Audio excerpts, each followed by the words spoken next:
Hello folks, and welcome to another episode of Helping You Make Wood Work. I'm your host, Chad Stanton. Now, if you didn't see the first episode, don't worry about it. You can click on that link below to check it out. But don't go there now. Hey, while we got you, check out this episode. Today we're going to be covering selecting the proper wood for your project. We're also going to talk about milling and getting the wood ready for your build. So without further ado, let's get into it.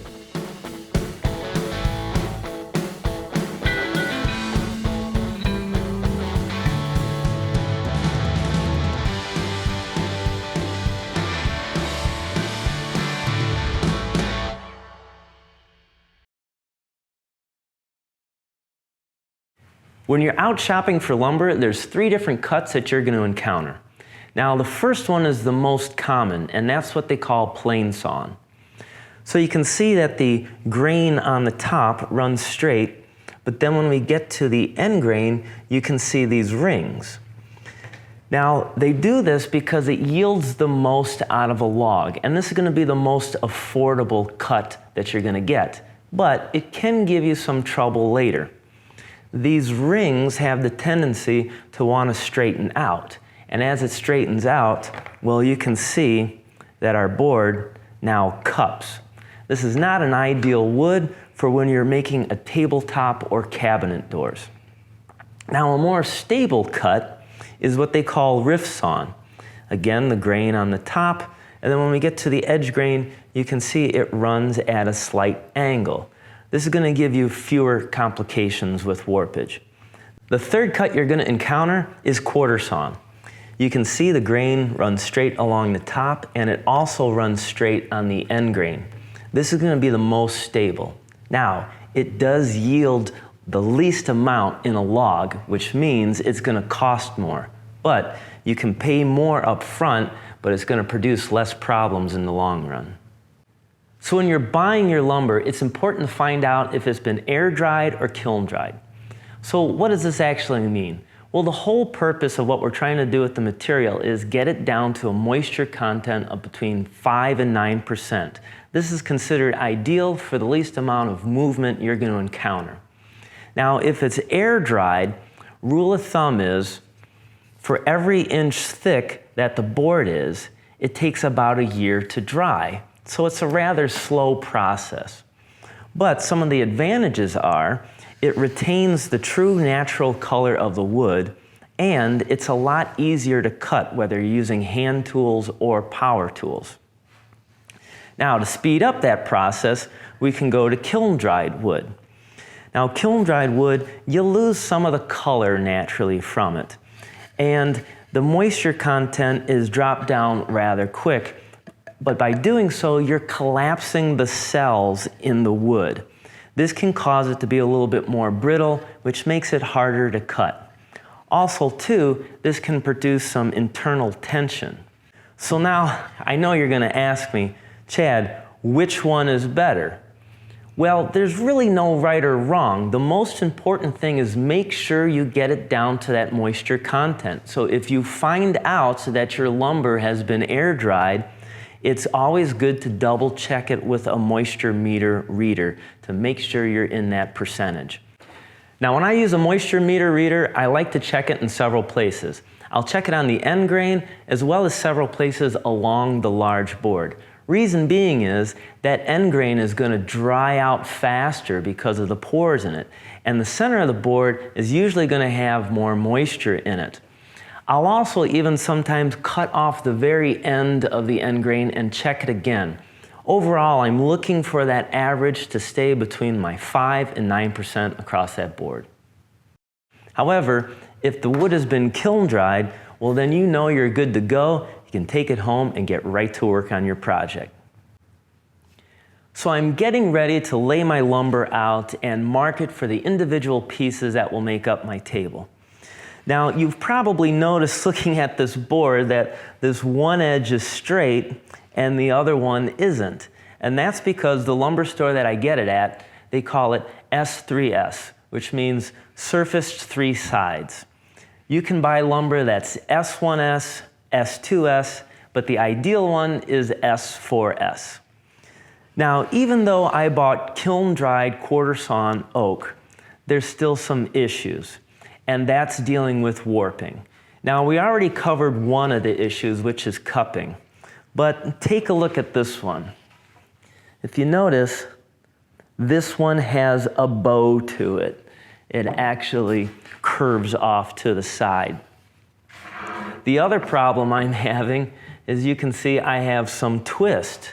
The board is actually going two different directions. The third issue you can run into with a board is what they call crooked, where it'll actually turn this direction. Now, this board is salvageable. I can make this good again. And there's a couple ways I could do that. I could cut this board right at where it starts to bow. If I wanted to keep the length of it, I could put it on a joiner and try and take that high spot off and then run it through the surface planer. But the real issue is coming into the twist. And to get all that twist out and it flat and straight again, I might be under my 3/4 of an inch.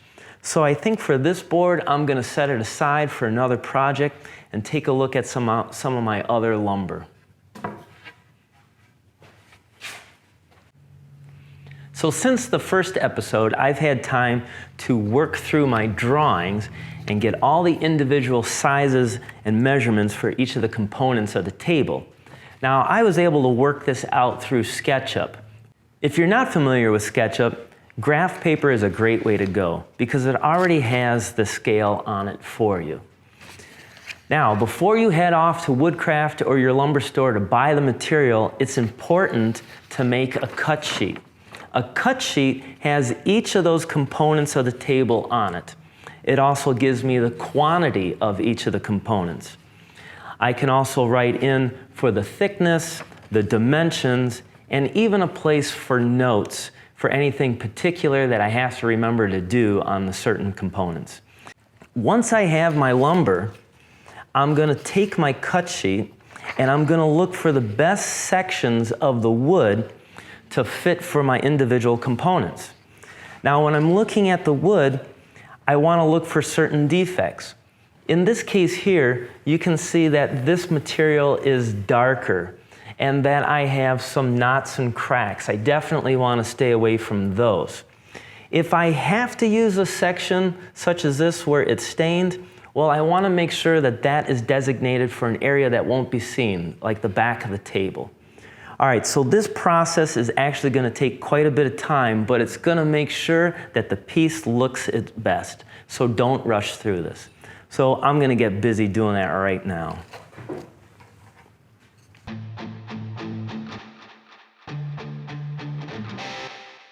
One thing to keep in mind when you're laying out for your individual components, don't mark it to your finished cut. Leave it a little bit longer. I like to go somewhere between 1/4 inch and 1/2 inch longer.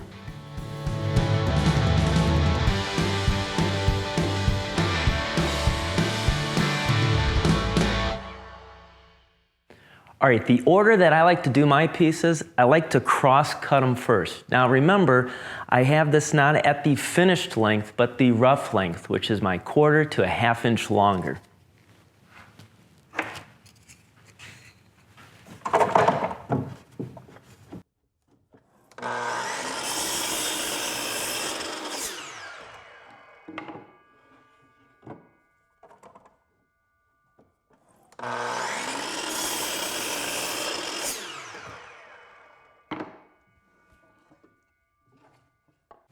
So next, I'm going to rip the piece to width, and I'm going to keep it just a tad larger than its final dimension.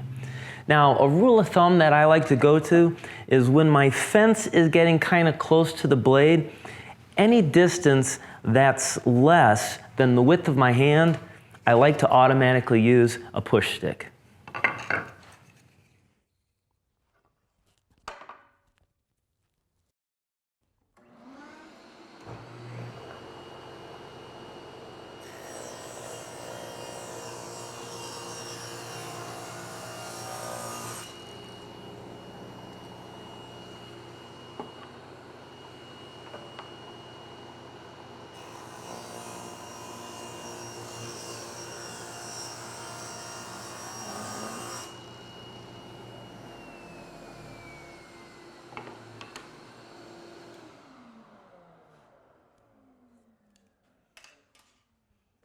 Now, even though my table saw did a nice job on ripping that edge, I want to clean up any saw marks left behind, so I'm going to use the joiner. However, before I push this board through, I want to pay attention to the grain direction on the board. The blade on this is going to be coming up and around, so I want to make sure that the grain direction is going down on the board. This will help avoid any tear out on the edge.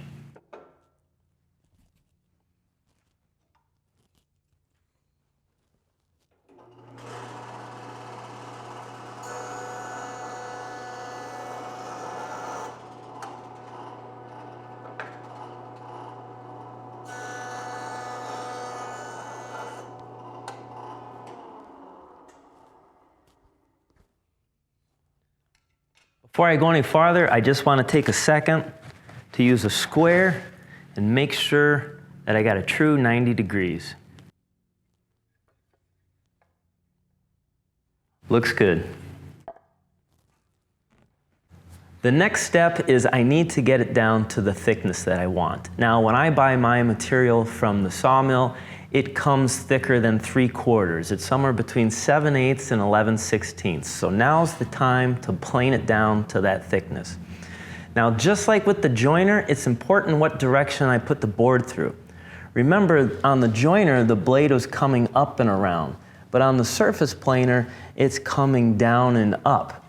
So I had to pay attention again to the grain direction. So with the grain direction running up on this board, that's going to help eliminate any kind of tear out.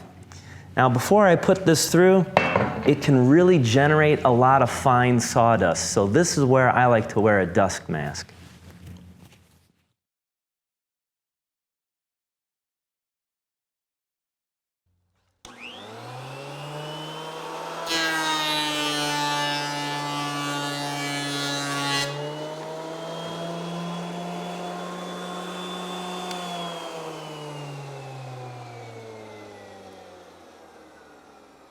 A few more passes and I'll be down to the dimension that I want. So you might think at this point that I would cut my pieces to their final dimensions, but I'm going to wait to do that for the next episode, and there's a reason for that. We're also going to cover some joinery techniques and some glue-up tips. So make sure you click and subscribe in that link below, and we'll see you next time on another episode of Helping You Make Wood Work.